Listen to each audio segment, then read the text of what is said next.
Are you up for a fun game to start? Of course. Start the episode. You are up for a fun game, and we haven't even promoted anything. We haven't introed anything, but we'll start with this. So I watched. Well, we want to do the intro first, right? Do we have to? We can do the game first. Am I close enough to your mic? You want to do the intro and then the challenge, or do you want to do the challenge? What would you rather? And then the intro and then the You challenge. tell me. Oh, we let the guests run the show. You can do whatever you want. Let's do the challenge. Okay. Do the challenge first. Okay. Challenge me. So I heard on an interview that you hate being told you can't do something. Yeah. So I think that you can't chug a can of cold brew faster than me. Are you up for the challenge? I gotta sleep tonight. Do you know how much caffeine is in there? We got the bowl. It's still. So you have to say. It's still like you have to say I cannot do that. Okay. You can wuss out. That's no problem. Okay. Or you can challenge me in a chug off. Oh. Which one do you choose? We can go on with the interview, and then everyone in Winnipeg will know that you did not take the challenge. It's your own coffee. Yeah, it's your own coffee.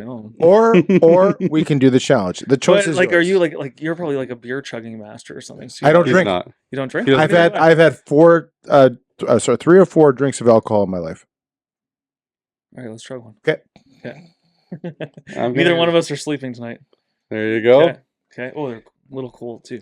They came out of we just took them out of the fridge. Okay. So this one is the bold. This is it first, this is the least. No, you can't open it yet. This is the least caffeine. I'm told. Still a lot. It's still a lot. Yeah. It's Okay. Still like 160 milligrams. So for anybody that's watching right now, this is the Nitro Cold Brew from Sheepdog, the bold version, and this is basically an energy drink replacement.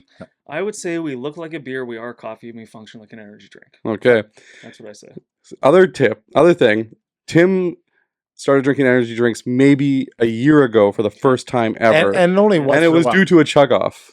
Because he chugged off against another guest. Okay. So this might be the first time he chugs a cold brew coffee. Okay. So what are you shaking it for? You're supposed to. He tells me to. Every You're time supposed I to shake it, it's not gonna like. Every time I watch his Instagram, he's popping cans. So you you have to give a proper countdown. You can't just like open yours.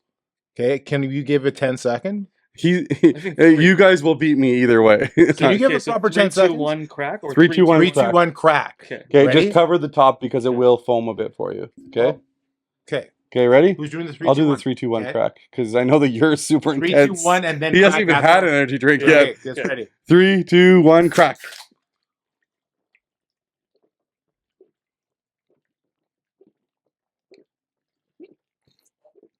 Just listening to you guys try.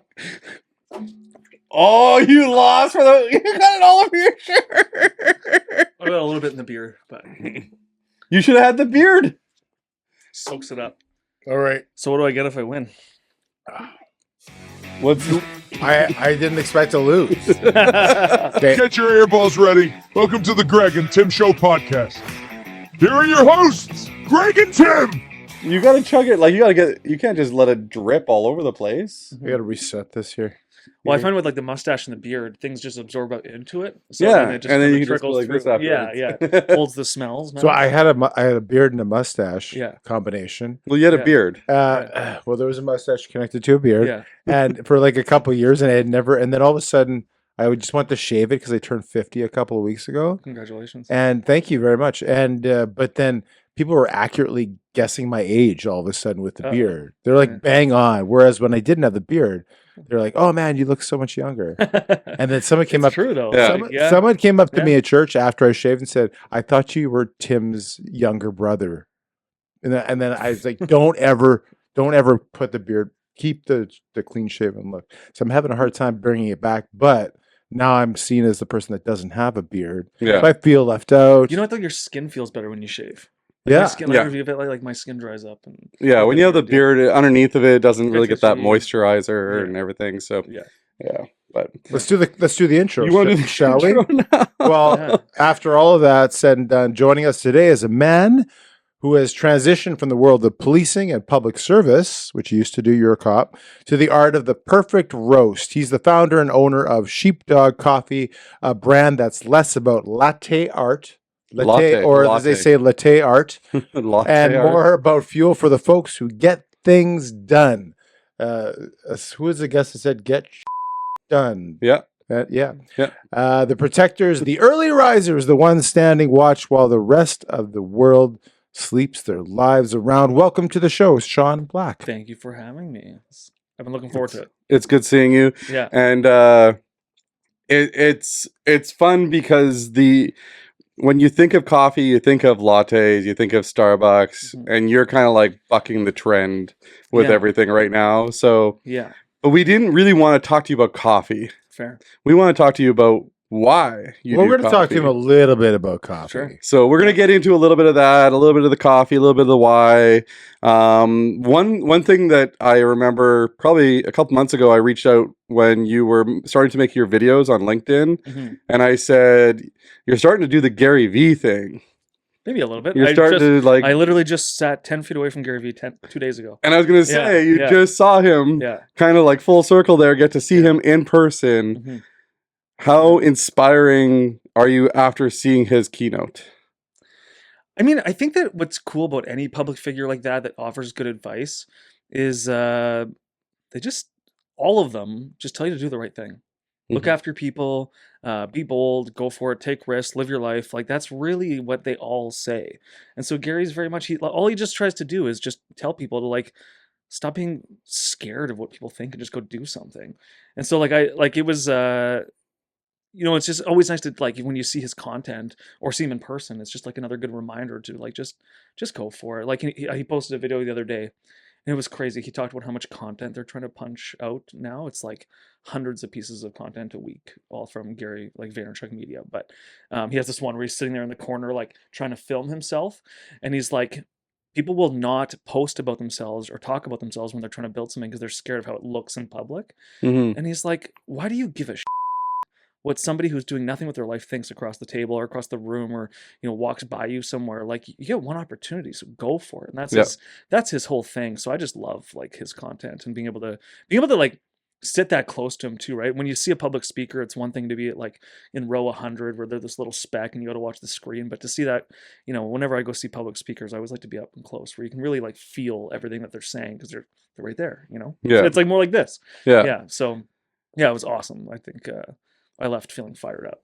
That's why we sit in the front row at church. Well, not front row. I like second row at church because there's a row of chairs in front of me that I could put my hands on. Yeah. Otherwise, I don't know what to do with. I don't know what to do with my hands when I'm in the front row. I know you can put them up, but like sometimes I'm just like whatever. Yeah. So we'll sit in second row or third row because that way the anointing hits us first before everybody gets the leftovers at the back. Yeah, the less holy in the back. Yeah. That's right. Yeah.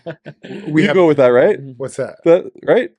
Yeah, that's the same reason why you sit close. No, I go to I'm a front row guy. I'm a second row guy. Yeah. They just can't leave early then. You can't. Well, you can. You just got to pick the right time to leave. Yeah. You got to get out early on your own time. Okay. Yeah. So, coffee. Yeah. What's this? We have this running joke with our friends about there's half of our group that drinks coffee and that half of it doesn't. And I say the coffee drinkers are the one going to heaven. That's how it works, right? You get to heaven, you get a cup of coffee, because it's next to godliness, right? But why coffee? Coffeeness is next to godliness. Coffeeness is next to godliness. It's the same thing. Well, so what the heck's so special about coffee that you're into? Quote unquote. So like I was a cop for a long time. So I became a cop when I was 21. It was like a month before my 21st birthday, so really young. And I remember like you'd get a coffee, and the only options were if you worked a day shift, you could get a Starbucks or something. But I worked in the core my whole career, so. But most times you get a coffee like Tim's or 7-Eleven was the other spot we would go for coffee, and it kind of sucks. And I don't mind energy drinks, but I would prefer just to have a coffee. Like I'm a simple guy. Like when I've been sober for a few years, but when I drank, I just wanted like a simple beer, a whiskey, like a scotch. Like I like just simple things. So coffee to me is like a good, simple energy drink. It's nature's energy drink. Yeah. And so, so the company started as our hobby. So it was me and another cop, and we were partners, and we were talking about like doing something on the side. So we talked about all the firefighters do roofing and stuff. So we talked about doing construction, but just had this idea for coffee, and we started just doing it as a side hobby, and it was just kind of fun, and we sold to friends and family. But now it's gone full circle. Now we're like he's no longer involved, so Still good friends. You but pushed him out. yeah, squeezed him out. Yeah, corporate bigwigs. Yeah, yeah. So no, it was like now it's kind of come full circle, and like really kind of we found our niche with where we want to be, and to me, it's just like coffee brings people together, but it's also like soothing. Like I remember, you work night shifts and you're exhausted. Just the smell of the coffee in the car sometimes is enough to perk you up. And as a cop, you live in your car, right? So, Yeah. so just having that coffee there, even if it's now cold because you had to go to a crime scene, and you're there for 4 hours, and you go back and the coffee you just got's frozen in the cup holder. It still smells, and it still sort of gets you going. And like you don't smell a monster and be like, oh, wait. But you smell coffee and it does that for you. So you the know? the cop shows in the movies where the Yeah. detective, Mhm. they have the coffee cup and they're looking through the crime scene. Yeah. You're not allowed to do that. Well, the detectives are a bit different. I always worked so I worked at patrol. and Wait, I let's worked in cut that. Detectives Yeah. are a bit different. Yeah, like so I worked in the gang. I watched unit. Blue Bloods. They're clearly having their cup of Yeah, coffee. the guys in the suits do things a little bit different, but I was always a street cop, so so we always wore uniform, and like when you're in the uniform, like anything can happen at any time, right? Like Yeah. you're just, whether you're working an overtime shift at the grocery store because Yeah. the people keep stealing, Yeah. you're not just standing there. You're like hyper vigilant the whole time. So you Right. can't have like your coffee mug in your hand. But that could be a weapon too, especially if it's hot, right? Yeah, but good luck justifying that in front of a judge. Like thump the guy out with my coffee mug. little trickier. They don't really have policy on Those that, new Stanley mugs. Those would be yeah, perfect. the big, yeah, foot long. The ones for the soccer moms. Yeah. The self-defense coffee mugs. Yeah. So Yeah. you spent a time as a cop. Mhm. Now you're into Sheepdog Coffee, which is doing quite well. Yeah. But if you were to, Which, by the way, back in the day, you used to make like just you ground Yeah, we beans started and as a coffee roaster. Yeah, we- like a just regular coffee. Yeah, and we still sell a lot of coffee. Like we still sell tons of coffee beans. We supply a lot of offices and places like that. But really, where we found our niche is in the canned cold brew coffee. So I built a whole custom beverage packaging facility, but I custom built the whole brewing system to be able to pull twice as caffeine out of coffee, twice as much as regular coffee, but none of the acidity, none of the sweetness, like super, super smooth and like Yeah. naturally sweet. and adding the nitro in it gives Yeah. it the little bit of the froth and Yeah, the just like Guinness. creaminess. Yeah, so it adds that like creamy texture to it that you kind of get from cream or milk, but it doesn't add any calories and it's all natural. Do you not have to put your caffeine amount on cans? So because it's naturally occurring, we don't. Okay. And it's always a little variable. Like they did a study with Starbucks a few years ago where they went to like, I forget how many stores, but they go to like a whole bunch of different cafes and they get the same order at each and then caffeine test them all. Yeah. And even at a Starbucks level, like very standardized, like super corporate, there's still huge variations in the amount of Oh, caffeine. really? So we've sent off multiple samples. We're always within a few milligrams, but we don't have like an exact. But Yeah. because if you go get a coffee at a cafe, they don't have to label the caffeine content. It's Right. assumed in coffee. Okay. So if we were adding coffee as an additive, then we have to post it. And then there's limits and restrictions. So if you were to take like a caffeine derivative and like blend it into an energy drink, then you have to label it. Yeah. But because it's just completely Pure coffee. natural, yeah, it's just assumed to be present in the coffee. Okay. And then people, and people are becoming more educated now, especially in Canada, but cold brew, everyone knows has more caffeine. So Yeah. it's like it has more caffeine than a regular. double the caffeine of a normal coffee. Because you of know how what? long it takes to brew the Yeah, Yeah. the coffee because we itself. brew It it sits in for- the Yeah, we do a true 20-hour brew. So there's Yeah. some companies in the market, especially in the States, there's more, but they'll use like a fast extraction method to pull the flavor out of the coffee and call it cold brew. But we actually steep it for like 20 hours. So that caffeine molecule gets extracted more. I drink coffee all the time. Honestly, it's mostly hot. Mhm. I actually had no idea Mhm. that cold brew has twice the amount. So Yeah. Yeah. A lot more. there's two questions we generally start the I was going to do it, and then Conversation you with- cut me off. so I'll let you already asked 3. No, How many questions do you want to ask? I'm going to be You want to like, ask all of them? yes, I do, because after I had that All right, cold let's go, brew, you two. He's gonna be I'm wired. Yeah. going to be like sleeping on the ground in half an hour anyway. So I got to get Tim through all my doesn't questions. generally have anything to drink after 4 o'clock normally, Smart rule. Water. and Yeah. caffeine No. usually not after like. It's because then I have to pee in the middle of the night. I could Yeah. drink a pot of coffee at 9 p.m. and go to sleep. I just have to use the bathroom. You'll Yeah. be wired tonight. I am not going to be wired tonight. But the question we want to know is, Okay. outside of being a Mhm. cop, Mhm. which you were at some point, Mhm. outside of coffee, can you tell us who is Shawn Black? Well, my brand really is is an extension of me. So a lot of like what I do with my brand is very much me, and that was intentional. I wanted to have a brand that felt like I didn't have to. It doesn't feel like work when I work in my company. Like I love it. I love the branding. I love the community we built around it. But I love like just a sorry, I shouldn't swear, but No, you can't. I'm a regular guy. I love to fish. I love to hunt. I like building things. Mhm. I love just I love like deep conversations. So I love like diving in deep with people. I'm really into stoicism, and then I'm Christian as well. So like I love talking about faith, and I love talking about just like what's possible in the world. I love like just getting in deep with people. I'm pretty bad at being like a fun guy at a party, but if you want to sit and have coffee with me, like I bet you we can go some cool places. So uh, I think that's kind of I'm really interested in the human mind. I think that's a big part of who I am. And then just like regular dude stuff. Just yeah, I love Blowing stuff catching up. fish. Yeah, like and I was in the military before, and so I was a combat engineer, so that we did explosives, and that was I got to blow a lot of stuff up. So that was Yeah. pretty cool. And And now all the nitro just gets put into the coffee. yeah, exactly. Yeah, it's just it's a new form for me. Yeah. We were hanging, and that's a great answer. Thanks so much for that. Yeah.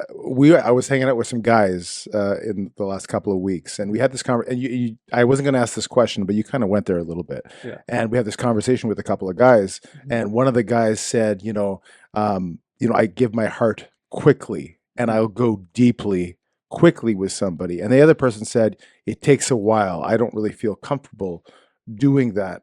And it takes a long time for me to build that trust to be open, especially with another man, right? Do you find for you, because you like to go deep, that you meet someone for the first time, let's say it's another dude, and you're fishing, and is that your natural tendency? Or do you kind of takes that a while to build that? Well, I don't know if you know if I'm asking what question I'm kind of I think asking.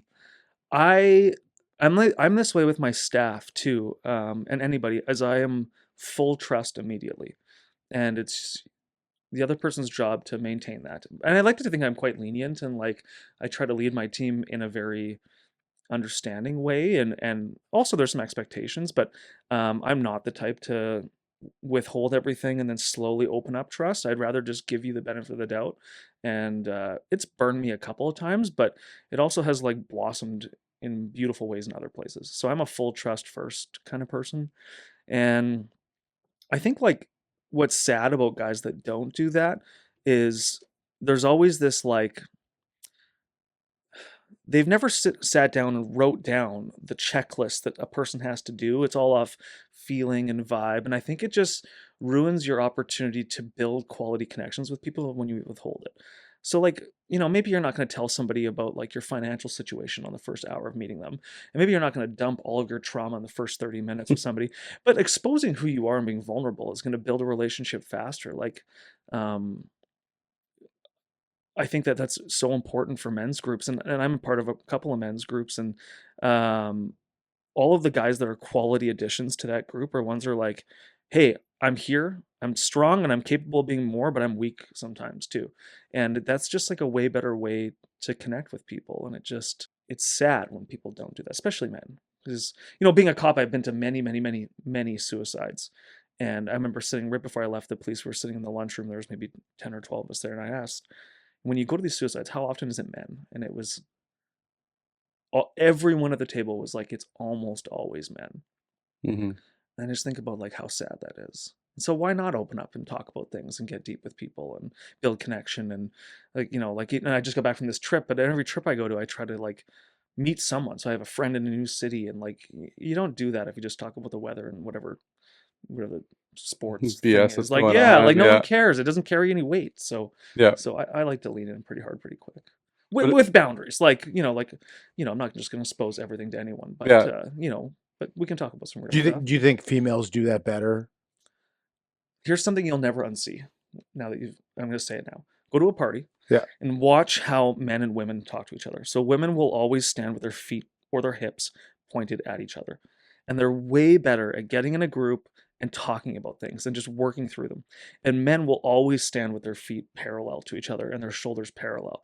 And I'd like to think that's some sort of evolutionary psychology where women were better at like collaborating and building things together as a group, and men were better shoulder to shoulder, whatever that was, fighting or hunting or whatever it was, but shoulder to shoulder tasks. So I think we definitely struggle with it. And the other piece is that like you have to have some level of competency as a man to be like easily relatable to other men. So if you don't have some value and some grit to who as a person, like other men will toss you aside. Like we don't want the weak link in the chain, right? So I think it's really hard for men because there's that pressure between men that we don't talk about, where if we're not standing side by side with a peer, it's hard to like trust another guy to open up. And so I don't know if that really answers your question. Oh, it's a great Yep, answer. and that's great. And I'm thinking, and I think I read or I heard that you were a police officer because your dad was a police He was officer as too, well. yeah. Is that you had a good relationship with him and you wanted to be a cop because he was a cop? Well, there was a lot of like being a police officer is a very like everyone remembers what I do when Right. you're a cop, right? So if you're They watch what they say around you. Well, and it's also the most like every TV show, every movie has a police officer or an authoritative figure role. So when you meet a cop, everyone's like, "Oh, he's a cop," right? Yeah. And their opinions don't really matter, but remember what they do change how they interact with you, and they remember you by it. So you get introduced as Shawn the cop. But when you're the head of product development at a manufacturing plant, you don't get introduced as that. Right. No one's like, "Oh, he designs metal machining parts for the agriculture sector." Like, like that doesn't become your identity the way it does with. But what if like, you're a like doctor, a fireman, lawyer? a cop, there a are certain doctor? archetypes, right? You're a pilot. Like Yeah. everyone's Yeah. like, "Oh, the pilot, the doctor." Like Yeah. there's archetypes, and police officers one of them. Yeah. So and there's definitely a pressure, like as a kid, like when your dad. And my dad had a very successful career, worked in homicide, major crimes, almost his whole career. So there was definitely pressure there to live up to that shadow, right? That he cast. So. Yeah. Interesting. You've gone from policing though to entrepreneurship, and it's two very different things. Like you go to work today and you don't have to worry about what you're going into like you would have as a police officer. What mindset or habit from being a police officer though has helped you to run a company? Well, I think that people's perception of what a cop is very different than what I would tell people it is. So there's a couple of archetypes that I think when people think about cops, they think about the detective. The detective shows up and he's got his poorly fitted suit on. He shows up with his coffee cup and his clipboard or his notebook. Right? Murtaugh. Yeah, there's that. And then there's like the very tactical version, right? These like guys wearing all the tactical gear and high and tight haircuts and being very like, "Yes, ma'am, just the facts, ma'am." Like there's that. Yeah. But in reality, like the model police officer that I tried to be was more of like the neighborhood police officer, like just The one played basketball. yeah, like you're at one with your community. Like I always lived in central Winnipeg. I policed in central Winnipeg. Okay. I went to the foot patrol unit for a couple of years where my clientele was the person in the bus shack and then like the owner of the jets. And like we would have coffee with this, from the people who owned the buildings to the people who slept behind them every single day. And so I always thought the model police officer was someone that had grit to show up every day, but could relate to anyone. And so I think that's the biggest skill set. And one of the things that I never got to do full time. I was never a hostage negotiator, and we call them crisis negotiators. But I did a lot of work with them, and I got to help with some of their training. And that was one thing I didn't get to do in my career that I wish I had.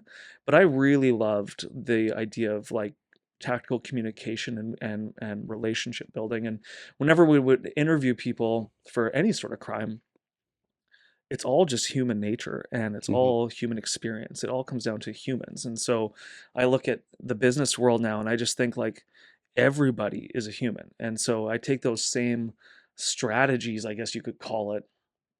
I don't systemize it in a way that's like, oh, I better do this, do that. But I take that same approach of like, whether they're the homeless person or the person who owns the business,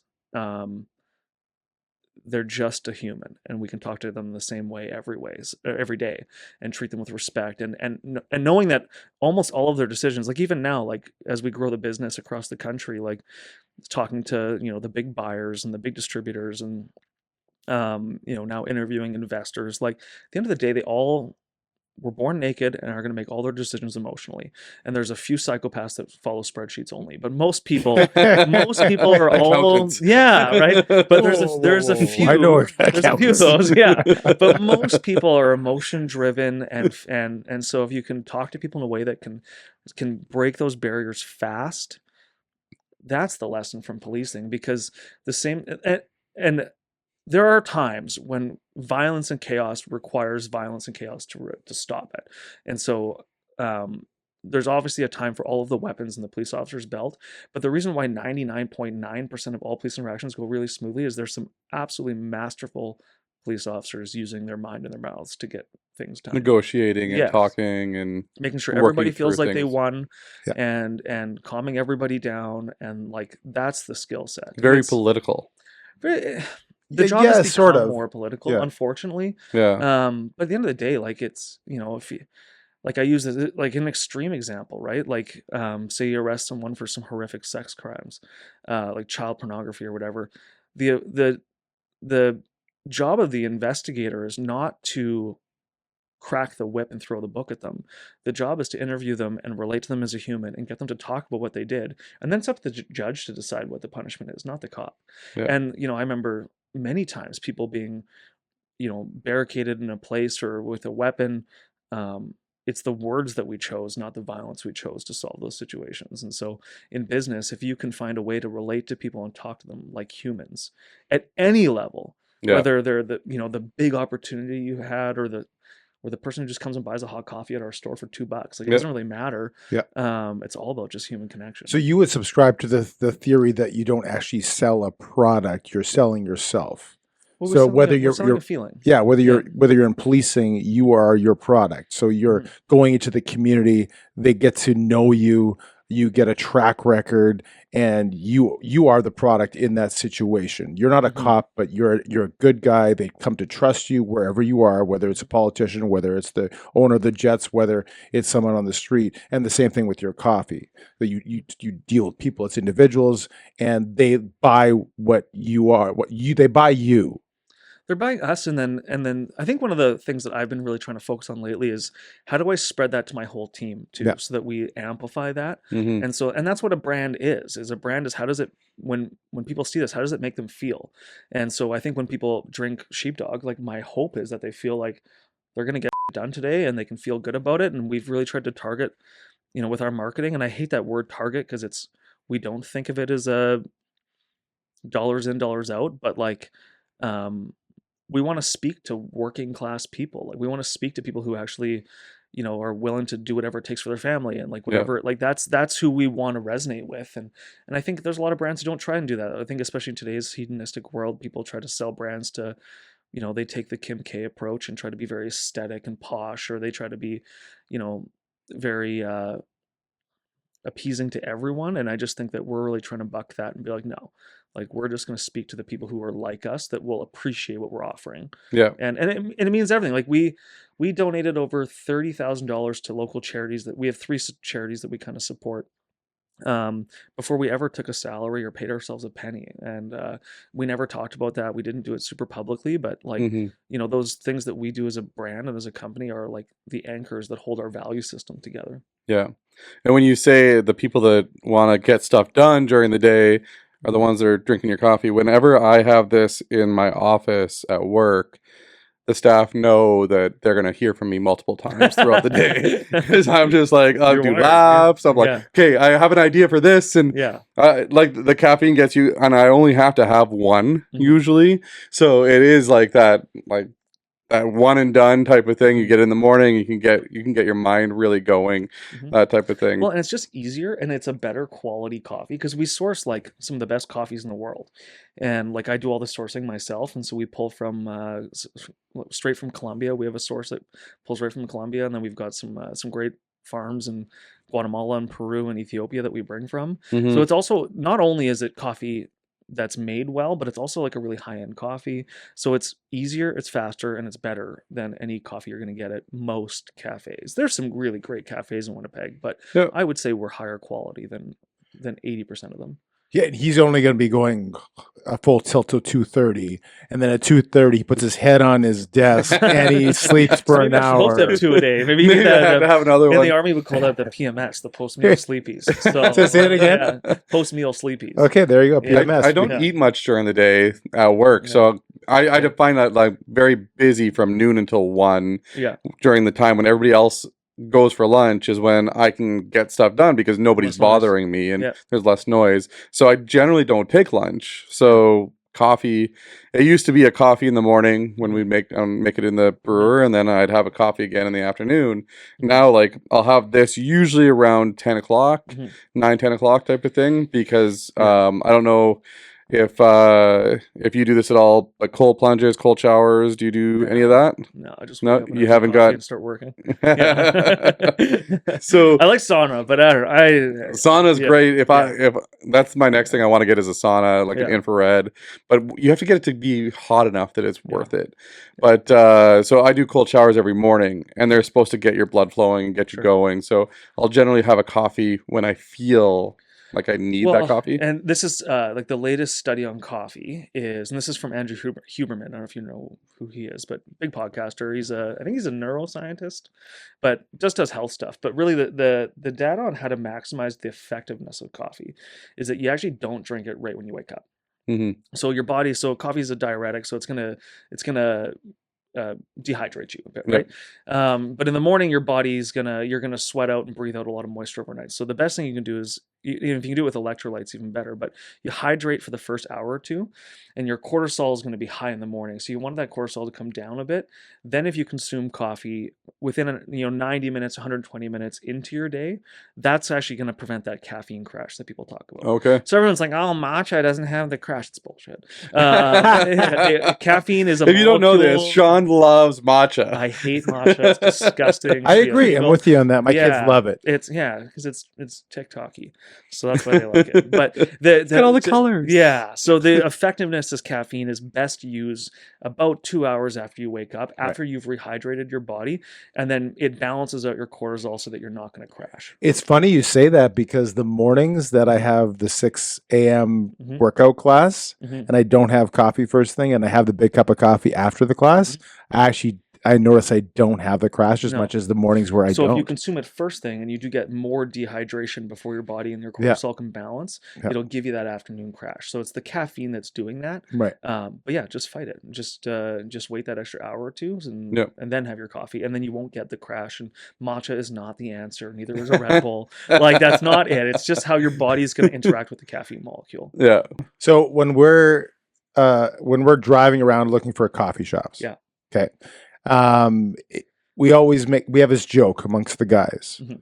that the more woke the coffee shop is, Mhm. the better the coffee is. Yeah, that's a trend. Yeah. Okay, and it kind of goes to what you were saying, Mhm. where you've kind of bucked the trend. You're going the opposite for the everyday dude.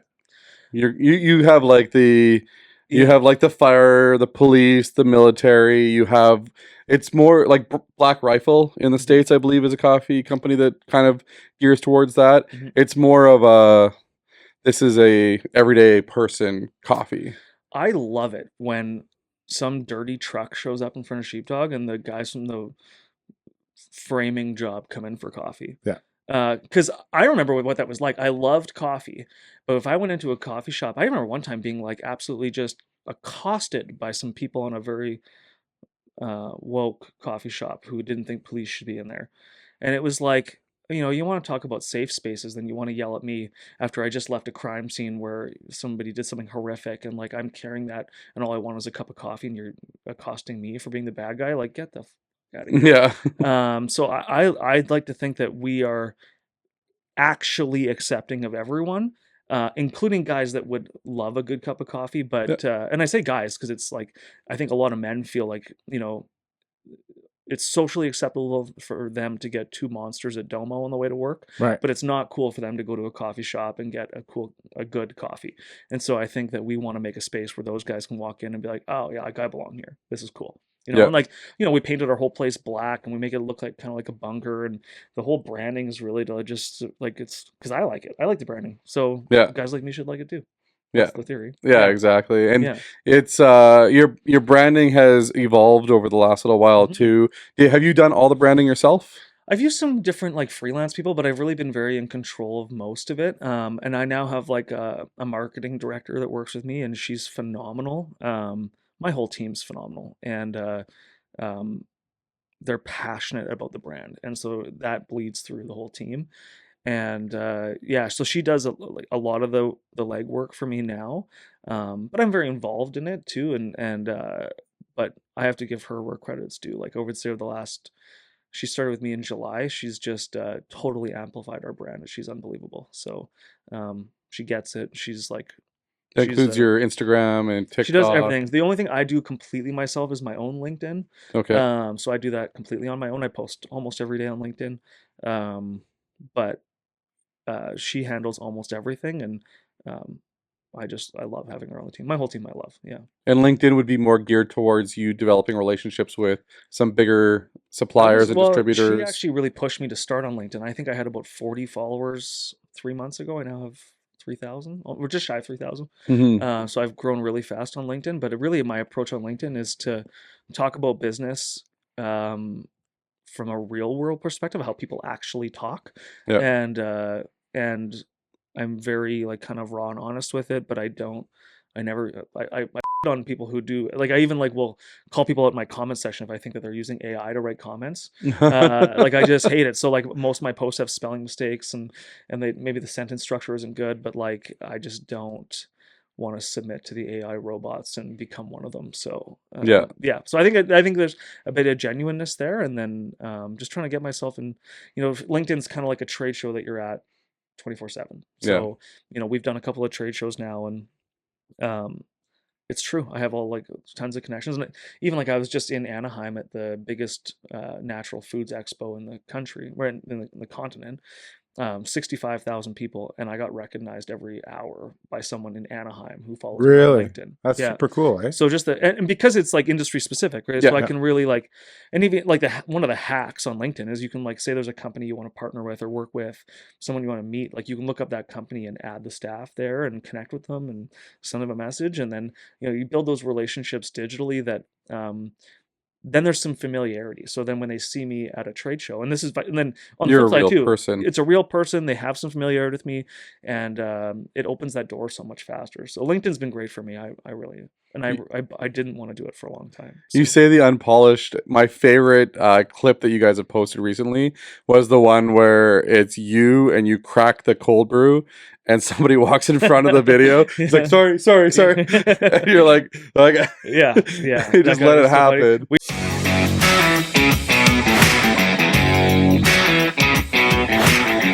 Excuse me. We even had someone on the side of the aisle trying to stop people from walking in so we could film this like reel, like just a dumb like TikTok reel, and then he just like pushed his way past, and I was like, and then the reaction was so genuine. We're like, well, that's actually a better video than the one we were gonna film. And he even said sorry as he's like walking by. Yeah, it was super funny. Yeah. So it's the unpolished that makes you seem more real too, and less AI generated. Well, and what we just did now too is we've got a videographer now that we're embedding in the company. Okay. And the idea is that we want to document building the company from the inside out. So our approach really is going forward is founder-led brand built on service of others. Service of others is kind of our flag in the sand, and we're going to be kind of exposing everything as we do it. So we want to have this videographer capture things in the raw, and then he's super talented young kid, but he puts it together in a way that's entertaining. But it really is not. We don't, and this drives some marketing people nuts, but I'm like, we're not writing a script. Like we just are the script, and we're just going to show people what we're doing, and just be as open with it as possible. And the more open we are, the better people respond. So no script, but like, do you have like 1-year goals, 5-year goals, 10-year goals? For the business? Yeah, for sure we do. Like sales goals and stuff. But like, and I've said this before, and I say this on LinkedIn, like I'm not motivated by money. Like money doesn't, like I have no desire to have a Ferrari. I just want a truck that can do stuff. And like I'm not motivated by money. I really I love building the brand. I love the community we've built around it, and I Mhm. just want to do that bigger. I just want to keep growing it, and as long as I'm eating and I got a place to live, I'm pretty happy. Yeah, that's cool. So when you say non-scripted, you would have points Mhm. like this is the points we want to hit. This is like we're very Like there's similar with our like an podcast. overarching strategy. Like Yeah. we have the trade show coming up. Okay, so let's show everybody how we're building the trade show booth and that we have goals, and show our planning. Like we have these big whiteboards in our office, Yeah. and like let's show like, hey, like we didn't just show up at this and everything went smooth. Like let's show all of it. Well, the idea was that we would have like a tiered kind of like bunker looking display behind us. Put the Yetis on the sides. We pack everything into these. Booth is the storage. So we'll cover all of this with black, and then it's kind of like, I think it's a vibe. I don't know. What do you guys think? It's a vibe. Sean just curated a layered look. I mean, I think this is pretty vibey. What do you guys think? And like, just like, even like, there's a term in business called accounts receivable. I don't know if you guys have ever heard that before. I had never heard of that before. And like 4 years ago, I had never heard of that. And so the idea that like, That's how you pay your employees. it's something like that, right? Once you I still don't really know. Yeah. But like the guys with the spreadsheets know it. Yeah, they know it. That's enough for me. The psychopaths. Yeah.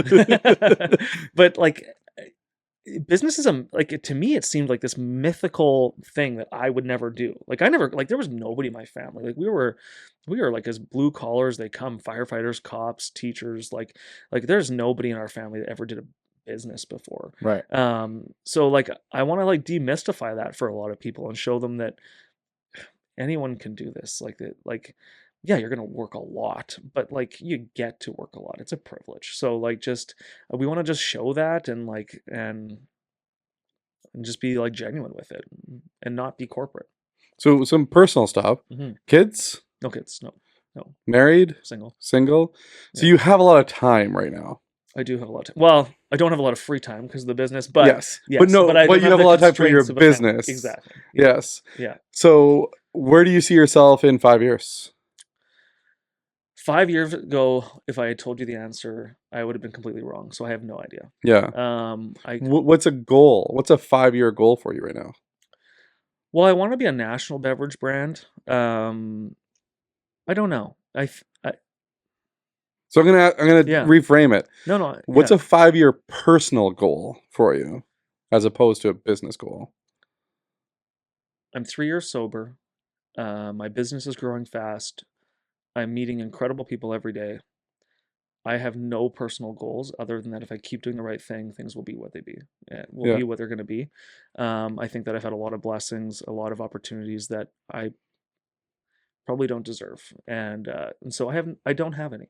But opportunities will come and doors will open and close, and I have no idea. Can I ask a follow-up question to that? Yeah. So you talked about in another previous podcast that I Mhm. watched that you were at one time doing full-time police work Mhm. and you were working on the brand full-time. Yeah. And it kind of runs off what Greg's saying right now, where we asked this question about a life balance. Mhm. And you're doing both full-time. Mhm.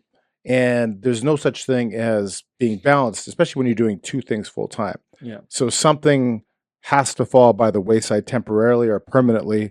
Do you find that when you're working all the time, Mhm. that something is lagging behind? And is it more on the personal side that suffers? Oh yeah, like I have a house cleaner. I don't make any meals for myself. I don't drink. I don't really go out. I don't golf every day in the summer. I don't go away on vacations. All of that is not part of my life. But if I wanted ordinary results, I would do ordinary things. And so, and this goes back to earlier. The brand is a reflection of me. And so with that, I get to do things with the brand that are fun. So I was just on a business trip to California, but like I came back feeling more energized and ready to go than ever. And Mhm. I was working the whole time. I was hanging out with, like everything was, networking, as much as I hate that word, but like it all was. And Socializing. yeah.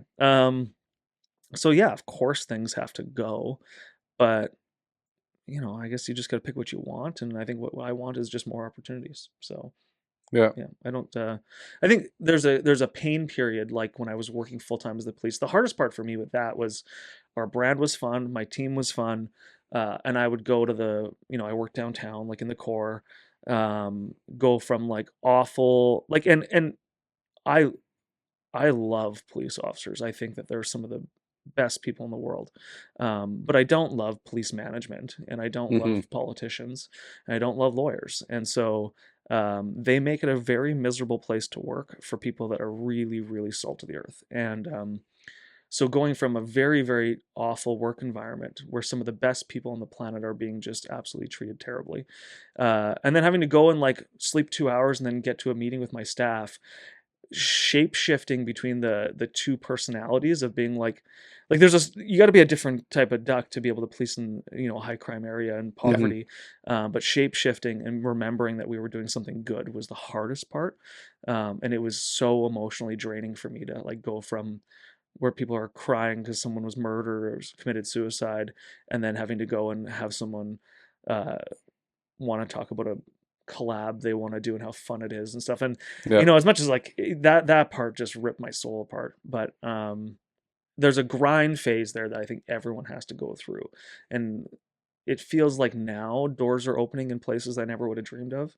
Yeah. But yet there is a sacrifice phase where things are going to be pretty miserable for a bit, where you're doing everything, but the whole goal is that only some people get to the point where they got some of the opportunities that we're getting, and so you got to work through to get to them. If it was easy, everyone would do it. Everyone says that, but like, it's a necessary trade, in my opinion. Yeah. You like where you're at right now. Yeah. So following up on Tim's question, as he followed up on mine, is there a danger in having your personal brand be dictated by your business brand?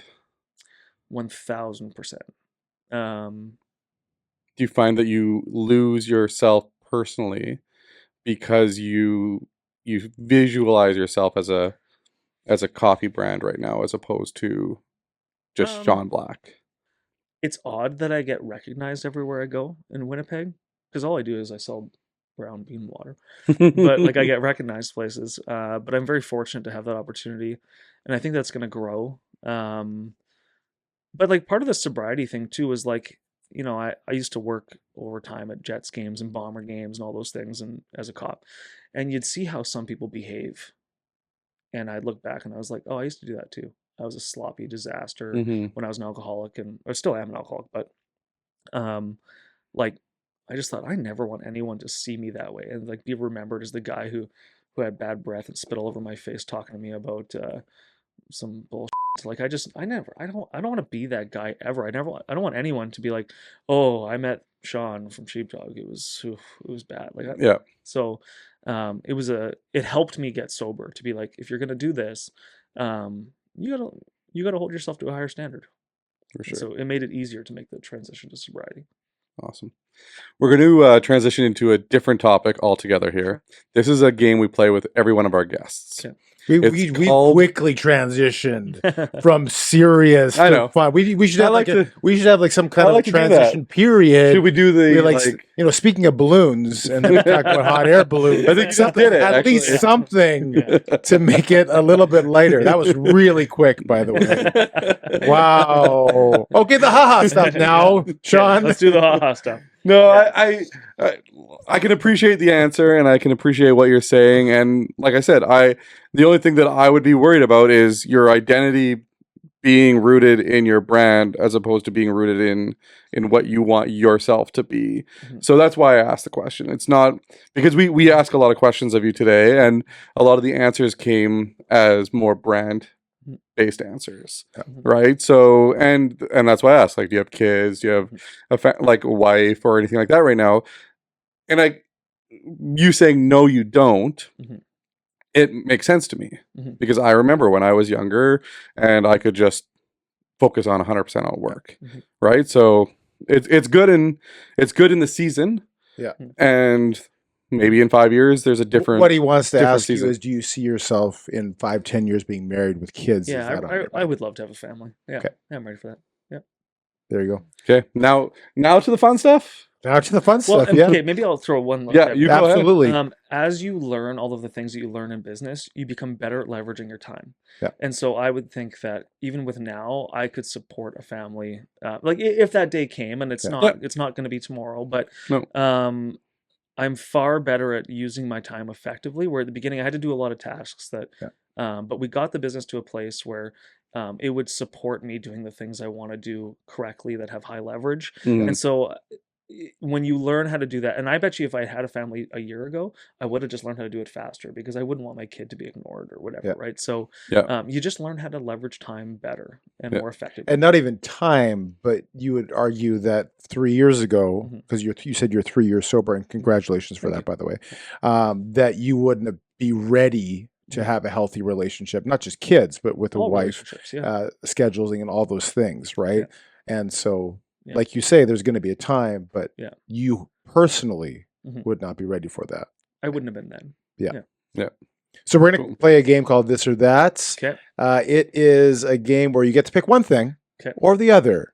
But the key thing is when you pick one thing, the other one doesn't exist. It goes away for whatever, in some kind of alternate universe Mandela effect thing. It goes away 100%. Don't get into the Mandela effect. No, we don't want to do that. Tim always gets into it. Time. I don't want to do that. And I forgot one other thing with the rules, and I don't. The know rule is that one goes away forever, and you cannot pass. Oh, we can't pass, and you must pick one. But you don't have to elaborate on whatever. You can say pass, but you can, if you have some kind of stake in the game, you can go on about say whatever you want about it. Are you ready? Yes. Go first one. Go ahead. Apple or Android? Oh, Android.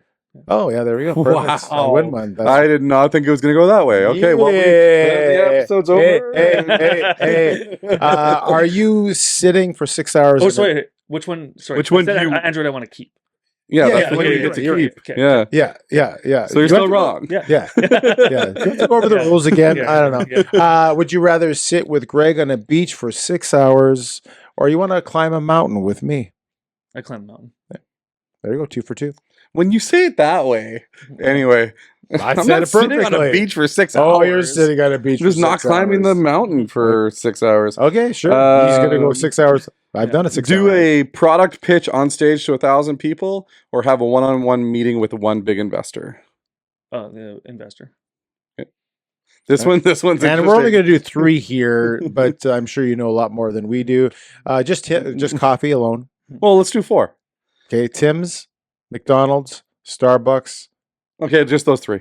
One of those 3. Pick one. You have to pick one of those. Just coffee. McDonald's, Tim's, and Starbucks. Yeah. Oh, you keep Starbucks. Okay. Yeah. I think it's usually one of the we go back and forth between all 3 of those ones. Okay. Would you rather have 1 great product or 10 good products? 1 good one. 1 great one? Yeah. Okay. Would you rather celebrate a big win with your team, or quietly alone plan the next goal? Oh, that's a hard one. You like the pep rally? I want to say the pep rally, but I'm really bad for acknowledging goals. I just always look for the next thing to do. So you're the running back that gets to the end zone and quietly hands the ball to the referee and then walks back to the huddle? Yeah. So I'm going to pick the celebration because that's actually more fun. Okay. All right. So you can't quietly plan your next goal then. Marvel or DC? Marvel. Okay. Netflix and chill with your sweatpants on the couch, or a romantic dinner out? Dinner out. Early mornings or late nights? Early mornings. Right. I get crucified in this next one, but whatever. Showers or baths? Showers. All right. People that take baths are weird. Okay. Yeah. Fair enough. I should just do that. I should say, finish this sentence. Yeah. Risk or stability? Risk. That makes sense. Yeah. And Tim loves this question, so So just the risk thing. Mm-hmm. Do you because guys tend to be a little bit more higher risk, right? We than women are. Mm-hmm. What is it the excitement thing about a risk? Like, do you like that adrenaline going? Like, what is it about risk that you risk love? Reward. Yeah. Yeah. Okay. Fair enough. The last one, which is gone from there. If you had a superhero ability, only could pick one of 2 things. Would you rather be able to fly, or would you rather have the power of invisibility? Invisibility. Okay. That's personal preference. Why? Why? Why invisibility? Why? I'm scared of heights. I'm terrified of heights. Are you? Okay. Something you didn't know about Shawn. There We you didn't do that question. Well, I think it'd be nice to just be places and not have to worry about the social pressure. So, yeah, not that I don't, social pressure doesn't really stress me out, but I mean, if I could just be like, I'm just going to delete myself out of this room for a little bit. And, Just feel like yeah, that. like that'd be And cool to what me. about social pressure don't you like? As I put myself out there more socially, I feel a responsibility to be true to who I am. Yeah. And sometimes when the energy is low, it's hard to maintain. So, any of the content we do, my hope is that if someone wants to meet me, and I'm not a celebrity, I just sell coffee, but if someone did meet me, I want them to to know that I care. And part of that is like making sure that when I leave my house in the morning, I have enough energy to be thoughtful with other people. Right. So, And when he doesn't want people to see him, he can just go invisible. yeah, Yeah. exactly. When I'm just like, the battery's drained, I'm gonna just go. That's right. Yeah, And I like based the on your answer. comments, you probably don't like the small talk aspect of it either. I'm just not good at it. I don't know what to talk Right. about because I don't have conventional hobbies. Like I don't really follow sports, and I Yeah. don't.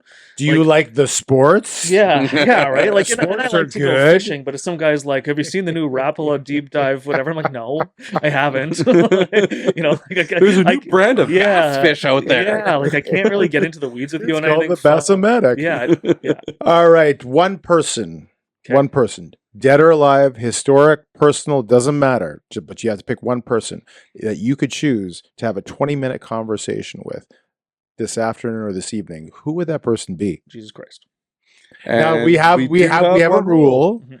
that if you can't pick Jesus, Okay. and here's the reason why, because Jesus is with you all the time. I like that rule. So you can have a 20-minute conversation whenever you want. So for that reason you have to pick somebody else. Dead or alive? Robin Williams. Oh, that would be an interesting conversation for sure. I want that explained a little bit. I kind of see where you're going with that, but why? I think I don't idolize people. Yeah.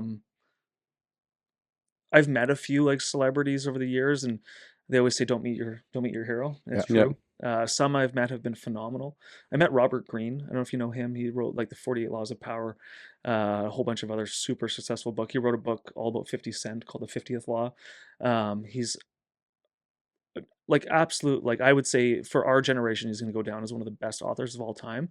And he was even kinder and more fantastic in person than I would have imagined. And then I've met other ones where I'm like, oh, Yeah, that sucked. Not a cool person. Yeah. But I would say there's a few people I look at and I'm like, oh, like I resonate. And I had a really bad mental health stretch where, especially when I was drinking heavy, where suicide was on the top of my mind for a long time. And I look at kind of three people, like three celebrities I really think about that are like just have been through some mental games. And I look at Jim Carrey, who's still with us, and then Anthony Bourdain and Robin Williams. And I think what I resonate with them is their whole life was built around entertaining others, and then they lost themselves in it. And I think they're phenomenal examples of when something gets taken too far and the torture of that. And so I think Robin Williams would be, if I could sit and have a serious conversation with him, that'd be the one that I would want to sit with and just, That's a great answer. Yeah. I really awesome. appreciate that. 100%. Mhm. Thank you for that. Top 3 places in Winnipeg to go out with friends on a date. Can be a restaurant. It can be the spa. It can be a jet game. It can be anything. Be the Leaf. 3 things. Top 3. One question I ask people a lot is if you brought a friend to Winnipeg who had never been here, where would you take them? That's exactly it. Yeah. Okay, top 3. I think they're very seasonal, but I think Festival de Voyageur is like an unbelievable Winnipeg thing where everyone shows up and then everyone goes away. I don't know where they are for the rest of the year. And this one's kind of dying, but in its peak, I would say Nuit Blanche was also really cool. Like when Nuit Blanche, we go downtown and it would be just like art and young people all over the streets, and it just felt like you're in another city. So I'd say those 2 would probably be up there. And then I think for me, I'm a foodie. I'd have a hard time picking one restaurant because we've got some great food in Winnipeg. But I think the best place to have food and get into a deep conversation would probably be, I'm going to go with the basement of Pizzeria Gusto. There's a private event. basement? Yeah, they've got like a private event space down there that's like got this long kind of like share table. Okay. It's just got a good vibe down there. The owner of Gusto has been, and I actually met him through Foot Patrol, and I was in Foot Patrol. He's been, he's always been a big champion of mine and really like encouraged me over the years. So I have a lot of respect for him. And so I would say, and just seeing the care that he cares about, like the level he cares about looking after people with that like old Italian, like, you meet him once and he's kissing you on the cheek and like just, so I would say the basement room at Gusto with like a group of great people. Cool. That's fantastic. And of course, Sheepdog Brewing Company. Yeah, and then you can come for a coffee after. Yeah, or before. Whatever. Yeah. So this is our last question, then you're off the hook. Okay. One piece of advice that you would give to someone that is going into business for themselves today. Can I give two, like a two-parter? I hate it when people complain. I hate it when people complain about the work of entrepreneurship. I hate, one of my big pet peeves is when people complain at airports about stuff, and it's like you're getting on a tube and like transporting to another place on the planet in a few minutes. Like, shut up. Yeah, they might get delayed, whatever, but like, so don't complain. It's gonna be hard, but like you'll figure it out. And so just shut up and look at any challenge you have as the business as an opportunity and a blessing that you get to do this, because there's places in the world that people can't. And so we live in a very beautiful place where you get the opportunity to create something and share it with people. And then my other way, so I would say just don't complain, shut up. And then my second piece would be, I believe there's only one way to make money, and you have to, and I said this on another podcast and caught a bit of heat for it, but I believe it. The only way to make money and to run a business is to find a way to add value to other people's lives. And then the scale of value you can provide is relative to what you create. So if you're in a unionized position, pretty much all that means is, as a police officer, we are unionized. The society has assessed the value that we offer the world as a police officer at whatever your salary compensation is going to be. And if you want to have more value and provide to the world, you have to find out what the value is. If you want to charge one person $1 million to do something for them, you have to find a value that equates to $1 million. If you want to, and then for us, like if we make $1 a can, I'd like to think that we could provide hundreds of thousands of people with $1 worth of value every time that they, or $4 our price, like just use $1 as an easy number, but like whatever that value is, you have to look at and just say, what value can I add to others, and make all your decisions about providing and serving others. And so that'd be my piece of advice is, if you're thinking about a business, the only way to do it is to find value for others. That's a great answer. Fantastic. Awesome. And also, before you do a chug off, you need to get the rules and what you get And for a it. Because you get because we didn't Can we say get that, a bib? and I didn't getting a bib too, but I didn't set You should the parameters. get Sheepdog bibs. That's what a loser says. Yeah. Yeah. The winner just says you're the winner and I'm the loser. Yeah. Well, somebody was first, somebody was last. Someone was Yeah, last. if you're not first, you're last, and I Yeah. didn't even. Technically, I wasn't even in the race. I wasn't even in the Technically, you were race. last. I was Yeah. not last. I wasn't even in the Anyway, race. thanks so So, much for being on the thanks Thanks for having episode. me. Thanks for And watching the episode today. Thanks, Sean, for Thank you for having coming. me. Thank you. Don't forget, you can go to the link below. Can people buy your stuff online?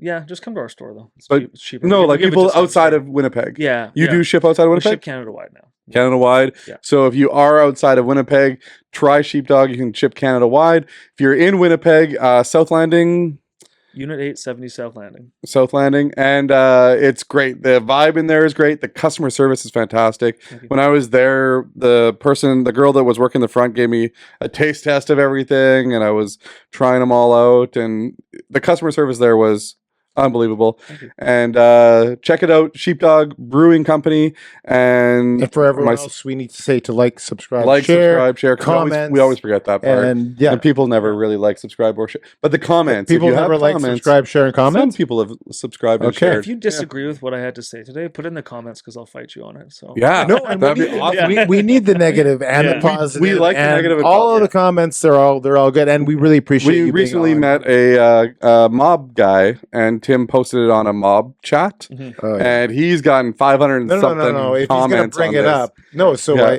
yesterday, now you brought We it don't have to up. go into the whole depth of Yesterday at it. church, I met the underboss of the entire mafia of New York in the 1990s. No way. He was walking into church. We went to the first service, walking out of first service, and he is walking by himself. He's 81 years old. At one time, he controlled in all. Winnipeg? No, it was in- it was Oh, in you were it was in in Phoenix. Phoenix. Wow. At one point, he controlled all of the city of New York And that as was underboss of the Gambino family. And he was walking in at 81 by himself into church. Wow. It was insane. Anyway, Yeah. Yeah, Tim posted it and got roasted. in it the was comments. on one mob chat. Like it was a Facebook. It wasn't even public, but it was on one group where it's all mob people that like the mafia or whatever. Because he snitched on his boss, who was John Gotti. So it was like Wow. 70%, rat, BASTARD, and all that stuff. It was kind of funny, actually. There's a lot. In 2 hours, I got like 600 comments. That's It nuts. was great. It's crazy. So, but it was cool. Got Yeah. pictures and Anyway, everything. so if you have any comments about mob bosses, Yeah. Tim loves those too. So You brought it Thanks. up, so I had to go Yeah. into Yeah. detail. But thank you. Yeah. It was so thanks great to again have for you on joining the us, Sean. episode. We really appreciate this. Yeah. Have a great day. See you later, Tim. See, ow, that's my sunburn. Thanks for watching the Greg and Tim Show podcast. Don't forget to like, subscribe, and share with all your friends. Sharing is caring.